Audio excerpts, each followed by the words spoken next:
रानी, आप रो क्यों रही है? क्या बात हो गई? आपके कपड़े क्यों फटे हुए हैं? रानी ने रोते हुए कहा कि जल्दी जाकर राजा साहब को बुला कर लाओ। अब दासियां आनन फानून में राज दरबार पहुंच गई और राजा से कहा, राजा साहब दुहाई हो, दुहाई हो, महारानी ने इसी वक्त आपको याद किया है। राजा ने सोचा कि इस तरह तो राज दरबार से रानी ने कभी बुलावा नहीं भेजा है, अवश्य ही कोई बहुत जरूरी बात होगी।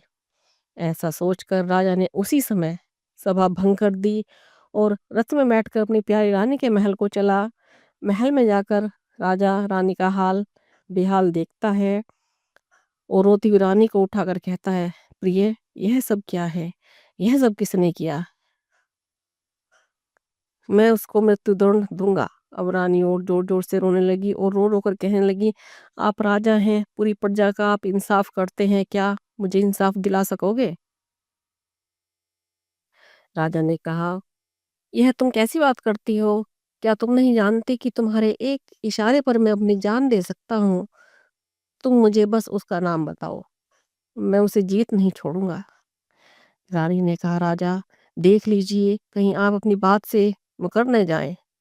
राजा ने कहा, रानी मैं वचन देता हूँ कि मैं अपनी बात पर अड़िग रहूंगा।